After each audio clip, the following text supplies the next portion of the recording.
But starting off, I always like to do like a little background of like your upbringing and like what got you started, what got you interested, what is it that you know the music activity, just music and competitive activity and just things that you do, what inspires you musically and what how all that started and just like a quick overview of where you've been and how you got to where you are now. Okay. Let me break it down. I think as a child, growing up in a household that music is always ever present. My mom listened to a lot of gospel. She listened to a lot of oldies. Just anything that really, you could kind of bob your head to. So I think I got a very young, appreciation for music as a kid. I remember having like an electronic drum set when I was a kid, and that was fun to beat around on. But I never really had any private lessons or anything like that. So it was just one of those things to where, I did it for fun around the house. Mom would tell me, "Stop beating on that thing," so it's time to go to sleep or whatnot. Through listening to all different types of music, like I had this affinity for saxophone. And alto saxophone was like the end all be all. Kenny G was the man. He could do no wrong behind a instrument with a reed on it. So like in my upbringing, I wanted to be this fantastic saxophone player. So my sister joined the drum line going into her freshman year of high school. And she was on the drum line all 4 years. So really, once I started transitioning to go to school, I went into high school as a saxophone player. But I was watching, my sister in the drum line for 2 years prior to that. And I mean, it was like rehearsals. It was competitions. The first time I saw like a 6-person snare line, play through like a couple of things when I got in high school. Like it was like the jaw drop moment. Like, I don't know what it's going to take, but I got to do that. You know what I mean? Like, I have to do it. I started out as a cymbal player, and I remember we didn't have a tech or anything like that, but our percussion instructor had handed us this cadet's cymbal technique guide, and it was like literally a photocopied giant book of everything that the cadets did from a cymbal standpoint. And the 4 of us, it was like 3 freshmen and a sophomore. The 4 of us or 3 freshmen and a junior, sorry.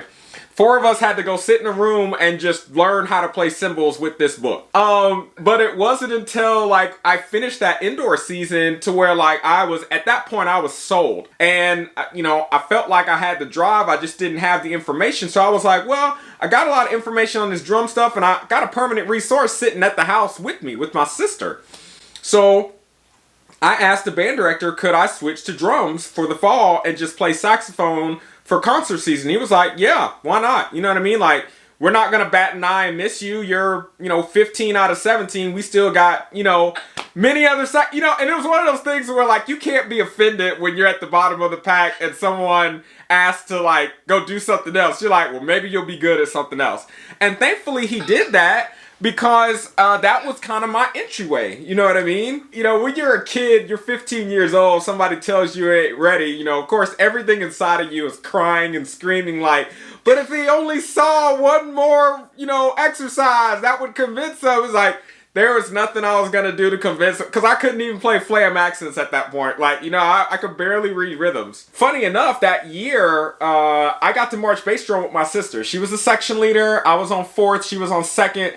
And or first base. She was on first base, I think. And it was a treat to be able to march with my sister her senior year before she graduated from high school, because my sister didn't really go on to do drum corps or anything like that. So that was a treat to just be able to share that moment with her. After that, I got into the snare line, started getting really good, and I just drummed, man. It became an infatuation. I think it meant more because I always was finding something new with it, and I just kept going. I kept going.